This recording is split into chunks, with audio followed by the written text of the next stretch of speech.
Hello guys, welcome back again to my channel bersama saya Hanson di sini dan seperti biasanya setiap harinya saya akan buatkan video seputar cryptocurrency. Apa kabar kalian hari ini semuanya? Semoga dalam keadaan yang baik-baik saja. Teman-teman, di video hari ini kita akan membahas full mengenai chart. Saya akan melakukan updates untuk beberapa chart yang terkorelasi terhadap Bitcoin dan juga di akhir tentunya kita bakalan membahas secara spesifik kira-kira apa yang sedang terjadi di Bitcoin secara price action, diikuti juga apa yang kira-kira bisa kita expect berikutnya. Jadi stay tune terus sampai akhir video. Nah, sekarang kita bakal mulai dari CoinMarketCap terlebih dahulu. Per hari ini secara global market cap crypto berada di angka 2,36 triliun dolar atau turun sekitar 0,94%. Nah, di top 10 coin sendiri kita juga melihat keadaannya dominan berwarna merah, satu-satunya yang hijau.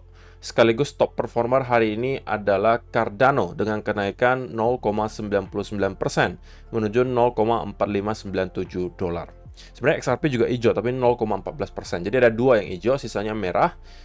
Penurunannya ranging antara 0, sekian persen hingga kurang lebih 4%. So, itu adalah outlook sementara dari beberapa top coin yang ada. Sekarang kita langsung aja masuk ke chart. Nah, teman-teman, sebelum kita membahas ke Bitcoin, saya pengen update dulu beberapa chart lainnya yang sekali lagi terkorelasi terhadap pergerakan harga Bitcoin. Yang pertama adalah dollar index, teman-teman. Nah, sesuai dengan apa yang saya lakukan update terakhir kali soal dollar index, saya sampaikan bahwa apabila kita melihat data CPI itu mengalami penurunan, maka harusnya kita bisa melihat ada pelemahan di dollar index.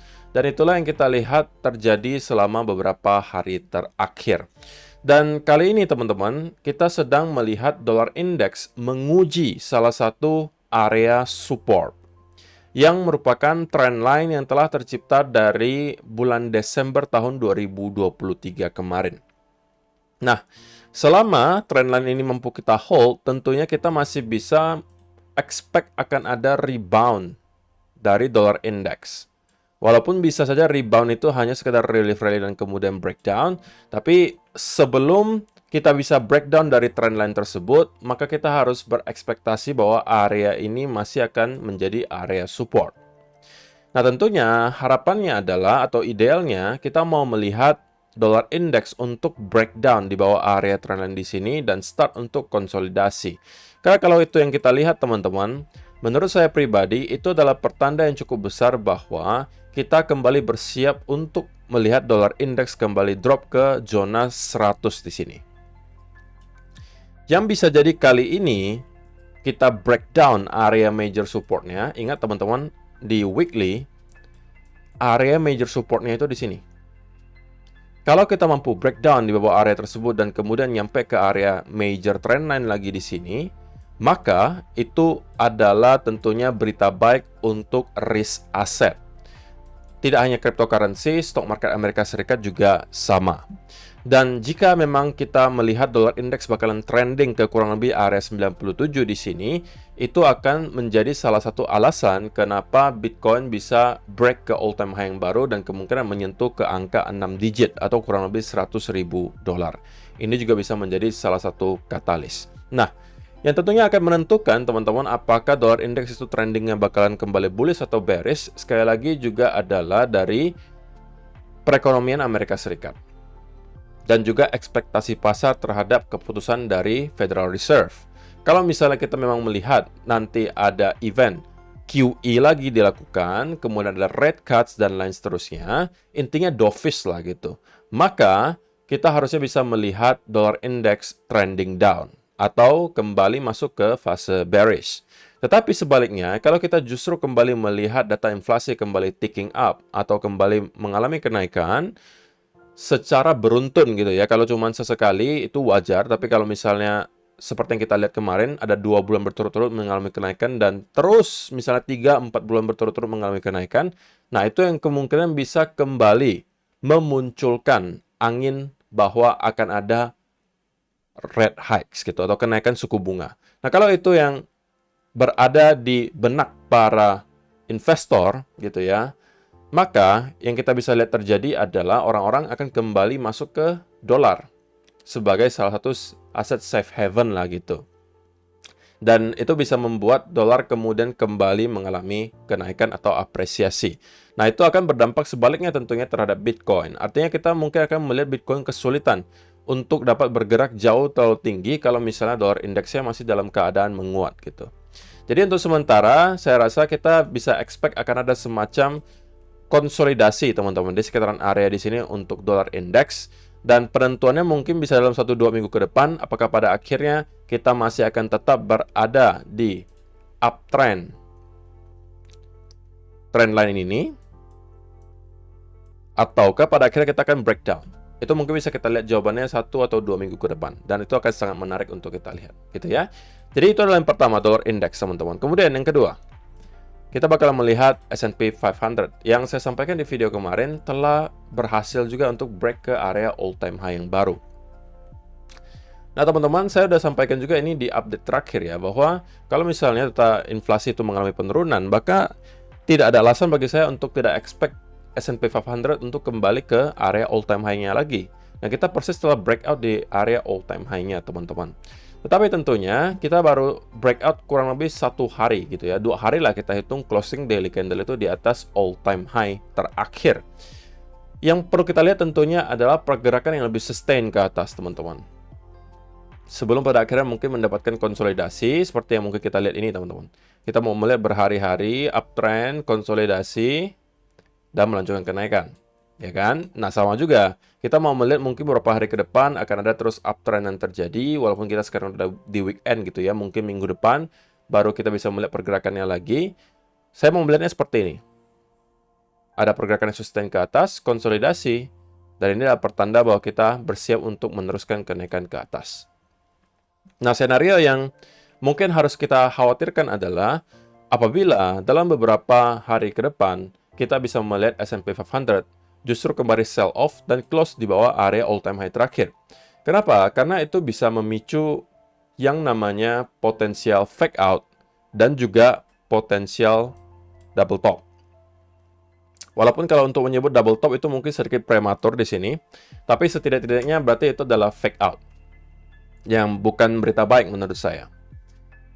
Double topnya baru akan tervalidasi kalau misalnya kita sudah breakdown dari neckline-nya di sekitaran area ini.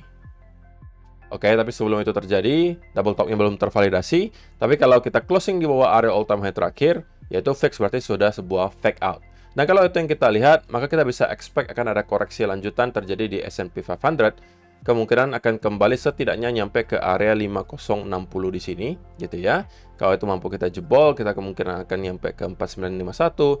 Yang kalau mampu kita jebol, kita akan melihat validasi dari double topnya, dan kita justru bisa expect Bitcoin S&P 500 untuk kembali setidaknya ke area all time high terakhir di range 4.800 sampai 4.700.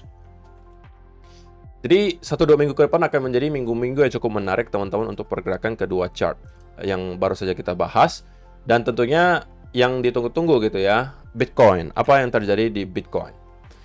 So, setelah kita berminggu-minggu teman-teman mendapatkan ada selling pressure yang terlihat sangat kuat gitu ya. Dari awal bulan April kemarin, kita melihat ada 4 candle berturut-turut itu berwarna merah gitu ya.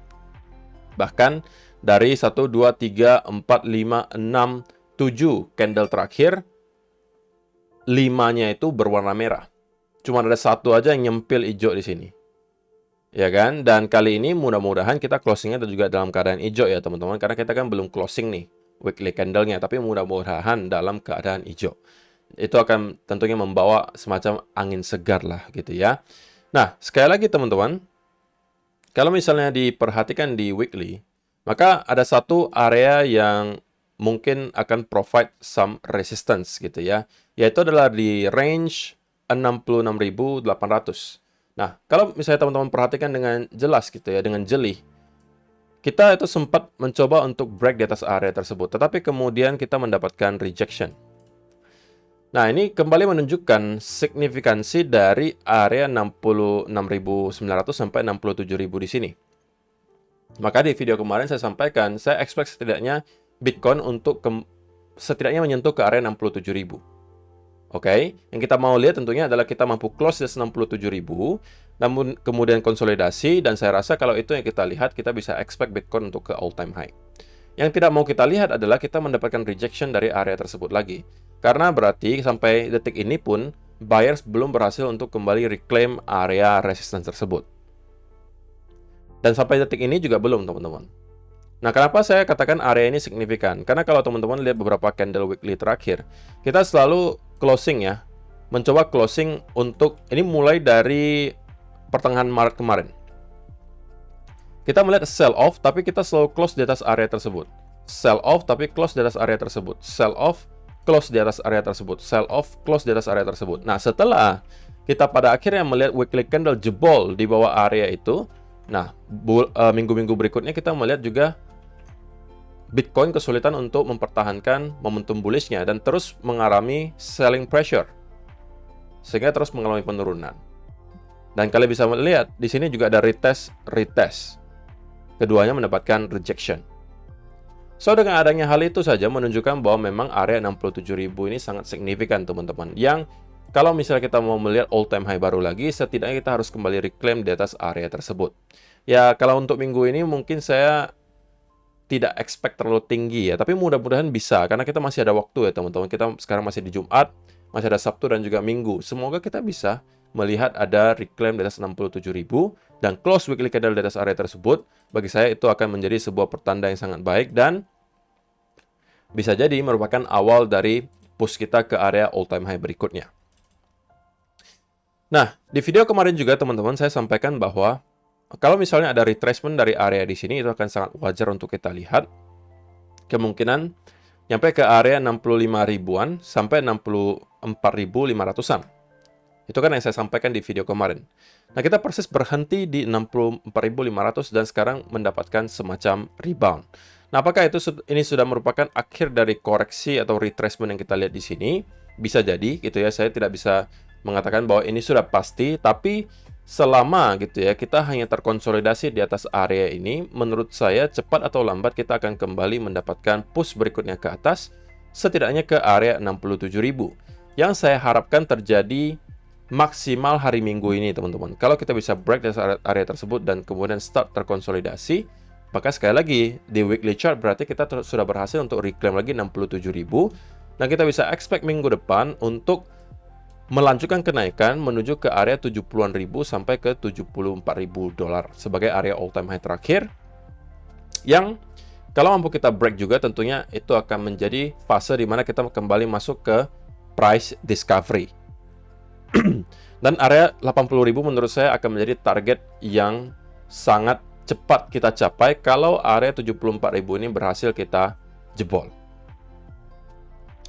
Gitu ya. Jadi so far so good, teman-teman. Walaupun memang kalau misalnya teman-teman melihat ke time frame yang kecil, mungkin kalian tidak akan menemukan setup ya. Saya sampaikan kemarin kalau teman-teman nekat untuk mencari setup untuk long, mungkin di sekitaran area di sini kalian bisa mencari reversal pattern 65.000 sampai 64.500. Nah, kalau kalian zoom in banget sampai ke time frame 5 minutes, ya saya nggak tahu apakah kalian ada sempat zoom in sampai sedalam ini. Tapi ini pun tidak mendapatkan, saya rasa, setup yang terlalu rapi gitu. Jadi jujur saja, sebenarnya tidak ada setup yang bisa dimanfaatkan di sini. Selain mungkin kita harus menunggu terlebih dahulu ya teman-teman. Kalau misalnya kita memang ada mendapatkan wave kedua di sini, atau misalnya kita ada mendapatkan kembali semacam continuation pattern, breakout dari continuation pattern tersebut dan konsolidasi, ini akan bisa menjadi setup berikutnya. Oke, jadi untuk sementara short term teman-teman, mid term saya masih cenderung akan bullish selama kita terkonsolidasi di atas area ini. Nah, kalau untuk short term banget gitu ya, saya melihat bahwa Bitcoin kemungkinan hanya akan sideways terlebih dahulu selama 1-2 hari ke depan, kemungkinan akan membentuk seperti ini, dan barulah kita akan start untuk kembali merangkak naik ke atas. Jadi ini bukan saatnya untuk kembali agresif ke market, teman-teman, terkecuali kalian yang kemarin sudah sempat masuk di sini, gitu ya. Itu mungkin masih bisa di hold, tapi selain itu mungkin belum ada setup yang bisa dimanfaatkan sampai hari ini. Jadi untuk saya pribadi, saya juga masih berada di fase wait and see terlebih dahulu. Semoga ini bisa membantu kalian semua dalam menentukan atau mempertimbangkan keputusan berikutnya. Terima kasih untuk kalian yang telah menonton sampai selesai video hari ini. Semoga bermanfaat. See you in the next video. Bye-bye.